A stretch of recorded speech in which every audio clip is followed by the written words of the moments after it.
Eh bien salut à tous, on se retrouve aujourd'hui pour la review du chapitre 236 de Jujutsu Kaisen. Le chapitre débute avec Geto et Satoru Gojo qui discutent entre eux, donc les deux visiblement ont les tenues de quand ils étaient plus jeunes au lycée, parce que Satoru il a ses lunettes de soleil et les deux ont l'uniforme de l'école d'exorcisme de Tokyo, en sachant qu'en plus Suguru a son ancienne coupe et n'a pas la fameuse cicatrice de Kenjaku. Du coup, les deux discutent un petit peu. On a Satoru qui dit « J'ai toujours dit à mes étudiants, quand vous mourrez, vous serez seul. » Et il demande juste après si c'est un rêve ridicule, ce qu'il a dit. Et juste après, en fait, on a Suguru qui dit à Satoru « Est-ce que du coup, il était si fort que ça, le roi des flots ?» En parlant de Sukuna, parce que ce chapitre se passe du coup forcément après le 235. Donc forcément, où on a une, entre guillemets, victoire de Satoru. Du coup... Satoru répond que du coup Sukuna n'était même pas à fond, et là on commence à se poser des questions. On se dit comment ça il était pas à fond, parce que encore une fois le cliffhanger du chapitre dernier du 235 il y a 2 semaines c'était qu'en gros Satoru avait gagné sur papier en tout cas, même si Sukuna était encore debout mais très mal en point. Donc là on comprend pas trop parce que on nous parle de rêve, Satoru qui dit ouais j'ai dit à mes élèves que vous mourrez seul à la fin, là Suguru qui demande à Satoru si Sukuna était fort, les deux en plus comme s'ils étaient jeunes dans une gare visiblement, donc on sait pas trop ce qui se passe, et du coup on apprend que Sukuna n'était pas à fond déjà pour commencer, et qu'en plus Satoru dit à Suguru que il est même pas sûr qu'en fait il aurait pu gagner même si Sukuna n'avait pas les 10 ombres. Donc ici on parle de la forme originelle de Sukuna. Donc là on se dit mais attends c'est bizarre. Donc au final il a perdu Satoru. Et on va en fait comprendre ça par la suite lors de ce chapitre. Mais du coup la première chose à relever c'est que en forme originelle Satoru pense, attention il pense, hein, c'est pas affirmé, c'est qu'une supposition, il pense qu'il n'aurait tout de même pas gagné. C'est à montrer à quel point Sukuna est puissant vraiment, parce que là on parle quand même de Satoru Gojo, hein, quelqu'un qui est extrêmement puissant, l'humain le plus fort de Jujutsu Kaisen, hein, donc vraiment c'est pas n'importe qui. Et Suguru d'ailleurs qui est choqué d'entendre ça, puisqu'il le dit lui-même, hein, il dit je suis choqué que quelqu'un puisse te faire admettre ça. Et juste après on a Satoru qui se sent désolé pour Sukuna. Désolé pourquoi ? Parce que désolé parce qu'il sait que Sukuna en fait il va ressentir un sentiment d'isolement. Parce que je vous rappelle que Satoru il a dit qu'en gros, quand on est le plus fort, on se sent extrêmement seul. Et ici, forcément, Satoru n'est plus le plus fort. Le plus fort désormais, c'est Sukuna. Donc, d'un certain sens, il se sent vraiment désolé pour Sukuna. Il le dit juste après, il dit le sentiment d'isolement ne m'est pas étrange. Il y a toujours eu un fossé entre moi et les autres, même s'il m'adorait. Donc là, on sent vraiment que Sukuna en fait est à un tout autre niveau pour que Satoru dise ça. Parce qu'encore une fois, je vous rappelle que Satoru, ça reste quand même quelqu'un de puissant. On parle quand même là de Gojo qui a le 6e œil, dernier héritier du clan Gojo justement, bref, on parle pas de n'importe qui. Et juste après on a une petite métaphore entre guillemets, où on nous montre des fleurs et Satoru qui explique qu'en gros on peut admirer une floraison des fleurs etc, mais on ne pourra jamais demander à ces fleurs de nous comprendre. Ici en gros je pense qu'il veut parler un peu de la future génération. Parce qu'on sait que dans la génération actuelle, on a Satoru qui est le plus puissant, mais il a formé des monstres, il a des élèves monstrueux, il a vraiment des petits génies. Il a formé des petits génies. Je parle notamment de Maki Zenin, Megumi, Todo, Itadori Yuji, Yuta, Akari. Tous ces personnages, c'est des génies, ce sont des personnages qui plus tard vont peut-être dépasser Satoru Gojo. Bon, peut-être pas tous, mais en tout cas, Satoru lui-même l'a dit que en ce qui concernait Yuta et Akari, plus tard ils le dépasseront, c'est quasiment sûr. Et le fait justement de nous mettre cette petite métaphore avec les fleurs qui justement sont en train de fleurir, d'éclore, ça nous montre juste que la nouvelle génération, ça y est en train d'éclore, ça y est, le flambeau est passé, mais que malgré tout ça, de son vivant, il reste quand même plus fort qu'eux à l'heure actuelle. Donc forcément, ils ne pourront pas comprendre cette solitude que Satoru a vécue toute sa vie au final. Bon là vous allez me dire oui mais il y a eu le moment face à Toji etc, mais face à Toji Fushiguro c'est totalement différent, c'est vraiment différent, c'est pas la même chose que face à Sukuna. Donc vraiment Satoru est désolé pour Sukuna, et au final il ressent même pas de haine ou de rancœur envers Sukuna, hein, c'est ça qui est incroyable. Et juste après en plus il explique qu'en gros il a tout fait pour essayer de lui faire comprendre en fait que cette je vais dire cette solitude, pas cette solitude, mais justement l'inverse, pour lui faire comprendre que bah il est pas seul, hein, que ça soit entraînement physique. Et ça, par contre, j'ai énormément aimé, parce que Satoru, là, il nous explique qu'en gros, il a vraiment tout fait, quoi, que ce soit son entraînement physique, les techniques qu'il a maîtrisées, son explosivité, sa rapidité de réflexion, sa tentative d'humour, il a tout donné face à Sukuna, mais c'était pas assez. C'était pas assez, et il a pas comblé, en fait, j'ai l'impression, ce sentiment de solitude face à Sukuna. Pas pour lui, hein, pas pour Gojo, mais ici on parle bien de Sukuna. Sukuna, vraiment, est seul dans le monde entier, mais déjà de par sa puissance et de par en fait sa prestance, il est seul, c'est quelqu'un d'à part, c'est Sukuna, et vraiment ce chapitre nous met en valeur Sukuna comme quelqu'un vraiment qui est au-dessus de tout le monde dans Jujutsu Kaisen. C'est vraiment le personnage le plus puissant. Donc là forcément ça fait mal de l'admettre, hein, parce que moi je suis fan je suis un grand fan de Satoru, mais bon, je sais faire la part des choses. Et c'est vrai que du coup ce chapitre nous confirme clairement que Sukuna, et j'allais dire à des années-lumière, peut-être pas des années-lumière, mais Sukuna est vraiment au-delà de la puissance de Satoru.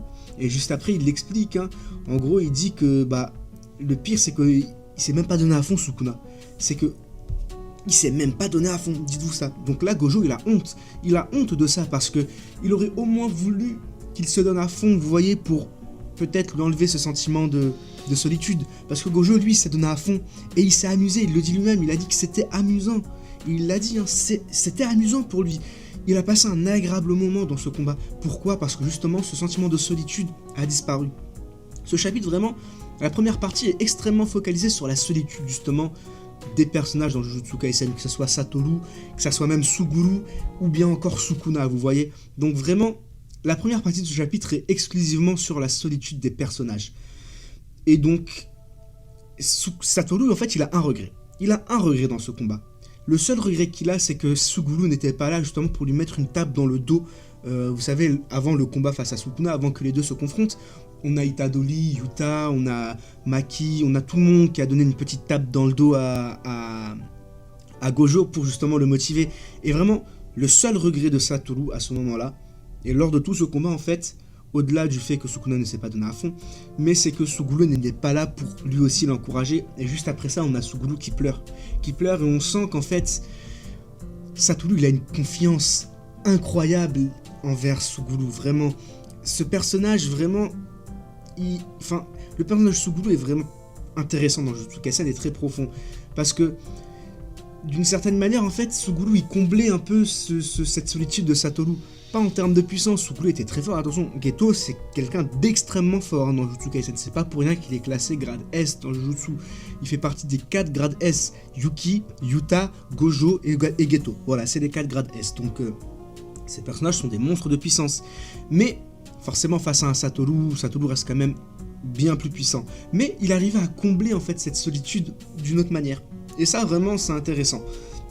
Donc juste après, on a Nanami et Airaba qui apparaissent en fait et qui discutent. Et voilà, donc c'est des petites discussions. En gros, Satoru il explique que de toute façon, lui, il est content d'être mort au combat. Il est content d'être mort au combat parce qu'il voulait pas mourir de vieillesse, etc. ou d'une maladie, vous voyez. Et juste après, on a Nanami qui lui dit ouais, qu'est-ce que tu racontes, t'es un samouraï ou quoi, à dire des trucs comme ça, parce qu'à l'époque des samouraïs, ça voulait mourir pendant le combat, etc. Du coup voilà, c'était une sorte de petite blague, etc.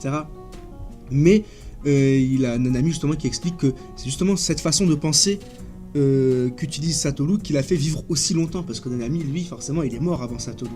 Donc, d'une certaine manière, il avoue qu'en fait, sa façon de penser, elle est pas plus mal que ça si on a vraiment envie de vivre, etc. en tant qu'exorciste, vous voyez. Donc c'est cool, c'est toujours cool de voir Nanami qui est entre guillemets d'accord, enfin pas qui est d'accord avec Satoru, mais qui lui donne un petit peu raison parfois, vous voyez, parce que les deux sont amis, les deux sont proches, mais voilà, du côté de Nanami, c'est assez spécial envers Satoru. Et du coup, juste après, on a du coup Airaba, qui, désolé si j'écorche son nom, qui explique qu'en gros, Gojo et Nanami ont fait une petite erreur de calcul en termes de combat, et c'est pour ça qu'en fait, ils sont morts. Et juste après, et ça c'est intéressant, c'est pour vraiment montrer qu'en fait, Satoru est un personnage unique dans l'univers de Jujutsu, parce que les Jujutsu, ils sont avant tout là pour exorciser les fléaux, et surtout pour protéger la population, pour protéger le monde. Et en fait, Gojo, pas du tout, lui il est à part, dans le sens où en fait, lui, ça l'est égal en fait de faire perpétuer la sorcellerie ou de protéger les gens. Lui, il est juste là pour le fun, il est juste là parce que c'est amusant, et on peut le comprendre totalement. Mettez-vous à la place de Satoru maintenant. Ce mec, c'est quelqu'un qui est ultra fort, qui a un pouvoir cheaté, qui a un pouvoir au sein même de son clan, qui est né en fait déjà dans un des 3 grands clans. Donc forcément, il a la notoriété, pour commencer. Qu'en plus d'avoir la notoriété, il a un pouvoir unique à son clan. Donc voilà, en fait, il a tout gagné, et que physiquement, etc., il est surpuissant, et qu'en plus, c'est un génie. Donc en fait, tout ça, là, forcément, bah lui, il fait que s'amuser. Lui, vraiment, en fait, il a plein de pouvoirs, c'est comme un gosse qui a plein de pouvoirs et qui s'amuse, qui est ultra puissant. Il s'en fout, en fait, de faire perpétuer la sorcellerie, de protéger les gens, de faire ci, de faire ça. Mais tout ce qu'il veut, c'est s'amuser. Parce qu'il est puissant, et justement, encore une fois, le fait que c'était le plus puissant, je dis bien c'était parce que ça ne l'est plus, mais que c'était le plus puissant, il pouvait pas vraiment s'amuser, parce qu'il pouvait pas se donner à fond. Encore une fois, je vous ai dit, ce chapitre est intéressant parce que on voit vraiment la solitude de Satoru, enfin, la solitude qu'avait Satoru, et que maintenant il n'a plus. Maintenant, celui qui est vraiment solitaire, c'est Sukuna. C'est Sukuna parce que pour l'instant, c'est lui le plus puissant. Du coup, voilà, donc après on a des petits, voilà, ça continue à discuter. En fait, là, vraiment, après ce chapitre, enfin, dans cette seconde partie de chapitre, entre guillemets, c'est juste de la discussion entre Nanami, Satoru, etc. Et, chose importante, on nous parle du nord et du sud. Donc, en gros, on nous explique qu'à l'époque, Nanami avait demandé à Mei où est-ce qu'il devrait vivre en fait, tout simplement. Et Mei lui a expliqué qu'en fait, s'il voulait devenir quelqu'un de nouveau, il faut qu'il aille au nord, et s'il souhaite redevenir celui qu'il était autrefois, il faut qu'il aille au sud. Nanami nous explique que lui, en gros, c'est quelqu'un qui aime bien ressasser le passé, donc il a forcément choisi le sud, quelqu'un, pas renaître, mais redevenir celui qu'il était autrefois, et pas aller au nord, et que du coup, bah, il trouve ça un peu ironique et tout. Mais, ça en fait il faut savoir que c'est quelque chose d'assez important parce que Nanami nous explique juste avant qu'en fait les malédictions peuvent ramener les gens à la vie tout comme l'exorcisme. Et ça c'est très important. Ça c'est très important parce que, bon là vous l'avez compris, de toute façon je pense que vous avez lu le chapitre, hein, si vous regardez cette review, c'est que Satoru est laissé pour mort. On va partir du postulat que Satoru est mort, mais on va pas dire qu'il est laissé pour mort, on va se dire qu'il est mort. Et je vais vous expliquer pourquoi à la fin. Bah là, Nanami, il vient nous mettre un doute sur le potentiel retour de Satoru. Parce que là, il dit clairement, mot pour mot, que les malédictions peuvent ramener les gens à la vie, tout comme l'exorcisme. Et là, c'est simple, regardez, en ce qui concerne les malédictions, ça va être quoi? Ça va être Rika. Rika qui était, entre guillemets, ramenée à la vie, bon, dans une forme démoniaque, dans une forme de fléau, mais qui a été ramenée à la vie parce que Yuta l'a maudit. Donc forcément, elle a été via une malédiction, elle a été ramenée à la vie d'une certaine façon. Et quand il dit tout comme l'exorcisme, à ce moment-là, en fait, il fait référence à Toji. Vous savez, lors de l'incendie de Shibuya, quand Toji est revenu en mode Edo Tensei à la Naruto, en mode il est revenu en fait dans un autre corps, etc., dans une enveloppe corps, enfin, ils ont utilisé le corps de quelqu'un, mais c'était Toji en gros. Bref, il avait la puissance de Toji, il avait la mémoire, il avait tout de Toji. Bah là, c'est clairement de l'exorcisme. Donc au final, rien ne nous empêche de nous ramener un Satoru en tant que fléau à la Rika, comme Yuta a en fait, ou bien de nous ramener un Satoru comme Toji lors de l'incendie de Shibuya, vous voyez. Donc il y a toujours ce petit, pas espoir je dirais, mais ce petit moment où forcément Satoru pourra revenir tôt ou tard, que ce soit en forme de malédiction ou en forme réincarnée pendant un certain temps. Voilà. Du coup, on a Satoru juste après qui demande au proviseur que c'est... Est-ce que... Enfin, en gros, il dit « Eh, principal, je croyais qu'aucun exorciste ne mourrait sans regret. » Ici, clairement, Satoru nous fait comprendre que, bah, lui, là, justement, il meurt sans aucun regret, en fait. Parce qu'en fait, il a eu ce qu'il voulait, Satoru. Il a pu se donner à fond.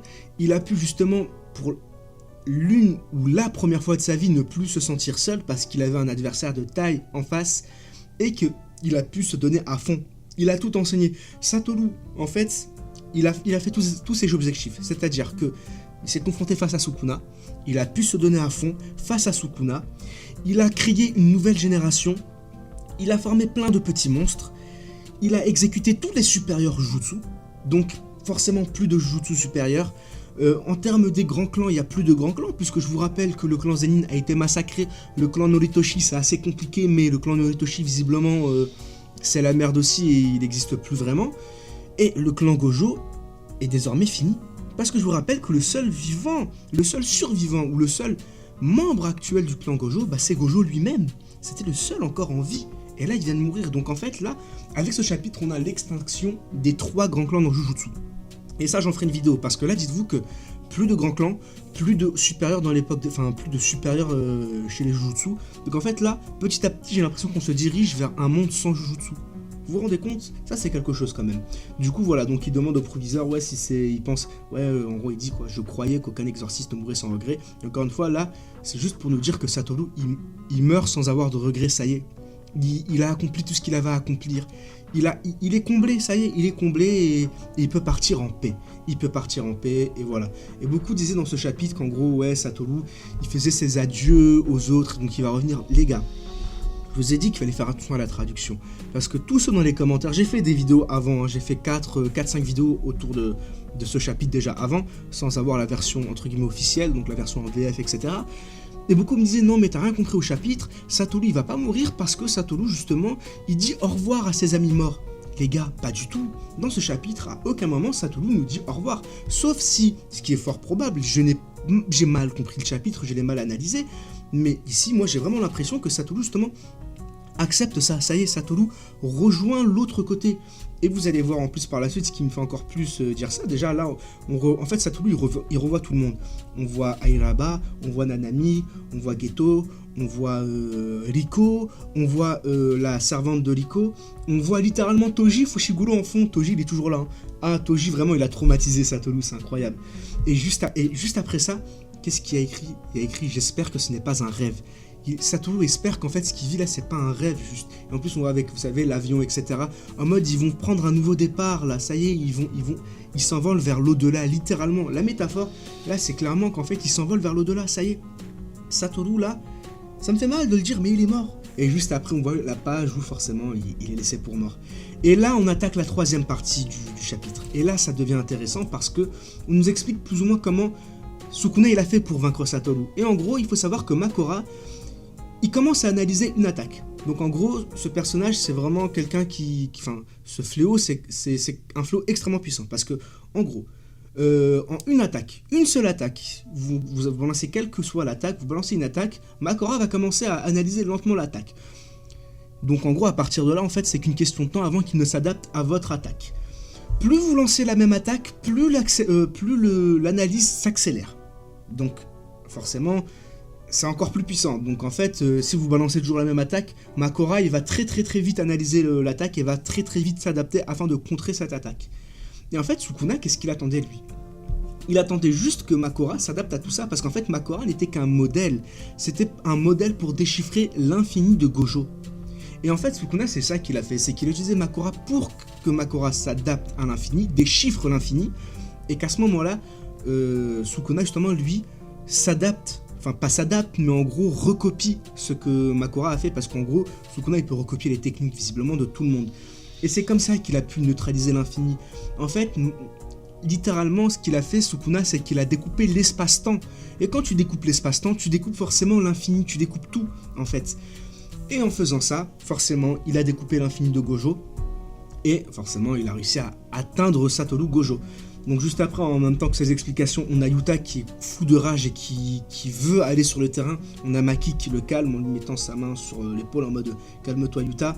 On a Itadori qui est totalement choqué. Itadori, on va en parler lui aussi. Ce personnage, c'est une dinguerie. On a Itadori qui est choqué, qui n'en croit pas ses yeux. Et voilà, hein. Et du coup, en gros, là, Sukuna explique, Sukuna dit... Sa cible n'était pas seulement toi, Gojo Satoru, mais l'espace, le monde entier, l'existence elle-même.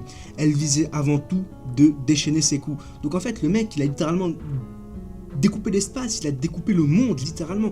Il a découpé l'existence elle-même, donc forcément, il a découpé l'infini. Et c'est pour ça qu'en fait, il a pu vaincre Satoru Gojo. Et juste après, on a Satoru qui s'est fait couper comme un Among Us. C'est triste. Et on a Sukuna qui dit « Ton infini ne signifie rien tant qu'il existe dans cet espace. Ce monde tout se... Alors attendez, parce que là c'est assez compliqué, parce que là du coup je lis vraiment bien la phrase. Ton infini ne signifie rien, tant qu'il existe dans cet espace, ce monde, tout serait déchiré. Donc en fait, en parlant de ce monde, encore une fois, c'est l'existence même en fait, c'est l'existence même, c'est le monde entier, c'est tout ça. Et après il dit qu'en gros c'était une technique presque impossible à mettre en œuvre, mais que en fait grâce à ce modèle, bah, ça a pu exister. Ce modèle qui est Makura. Et grâce à Makura en fait, Sukuna a pu vaincre Satoru Gojo. C'est un fait, c'est lui-même qui le dit en fait. Donc Makura a eu un rôle énorme à jouer.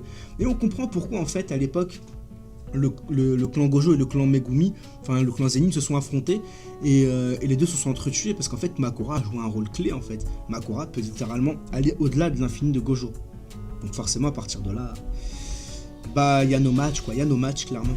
Et juste après on a Sukuna qui dit, et ça c'est beau, tu t'es bien battu Gojo Satoru, je ne t'oublierai pas de mon vivant. Donc Sukuna qui littéralement accepte Satoru Gojo dans le sens où il le dit quoi, genre en mode il s'est bien battu et qu'il a marqué Gojo. Ça y est, Sukuna, enfin Gojo a marqué Satoru plutôt, excusez-moi. Sukuna s'est fait marquer par Gojo, que ce soit physiquement ou que ce soit même en termes de mémoire en fait, ça y est. Là il a accepté le fait que Gojo était quelqu'un de puissant. Et pour que le roi des fléaux, le personnage le plus puissant de Jujutsu Kaisen dise ça, c'est pas pour rien. C'est que Gojo il en avait quand même dans le slibard, voilà, hein, si vous voyez ce que je veux dire. C'est que vraiment ce personnage c'était quelque chose, mais que hélas il est tombé face à quelqu'un d'encore plus puissant. Et à la fin du chapitre, on a Kashimo Hajime qui arrive pour se confronter face à Sukuna. Et ça va être vraiment intéressant. Du coup voilà pour le chapitre. Encore une fois le chapitre, vraiment première partie qui est exclusivement basée sur la solitude de Gojo et la solitude de Sukuna. Seconde partie de chapitre où on a un peu des discussions entre Gojo, entre Geto, entre Nanami, etc.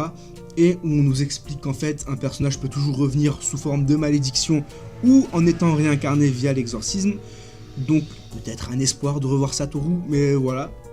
Fin de la seconde partie où on a Satoru qui, ça y est comblé et qui ne part sans aucun regret et qui n'espère que tout ça n'est pas un rêve, hein, que tout ce qui se passe en fait c'est bien réel et que qui va pas se réveiller en fait du jour au lendemain en se disant putain en fait tout ça c'était un rêve, je me suis jamais battu contre Sukuna, j'ai jamais pu être heureux, j'ai jamais comblé cette solitude. Et troisième partie de chapitre, l'explication de comment Sukuna a vaincu Satoru. Et du coup forcément c'est Satoru qui est mort en off-screen. Du coup voilà, avec du recul le chapitre est vraiment bon je trouve. Forcément en fait une fois qu'on accepte le fait que Gojo soit mort et que juste on analyse le chapitre et qu'on profite, on se dit qu'en fait c'est pas mal. C'est pas mal, bon bien sûr on aurait bien voulu voir un peu la mort de Satoru pas en off-screen, mais bon. C'est comme ça, écoutez, c'est comme ça. Peut-être que Satoru reviendra sous une forme de malédiction ou en étant réincarné, encore une fois, on ne sait pas. La possibilité est ouverte puisque Nanami en parle, c'est une possibilité, c'est déjà arrivé. Peut-être que ça va revenir, peut-être ça va pas, enfin peut-être ça va arriver, peut-être ça va pas arriver. J'en ferai une vidéo de toute façon par rapport à ça très bientôt. Et voilà, et en fin de chapitre, Kashimo plutôt Hajime qui va affronter Sukuna et qui va utiliser sa technique spécialement conçue contre Sukuna. Du coup voilà, dites-moi ce que vous avez pensé du chapitre dans les commentaires et de la review.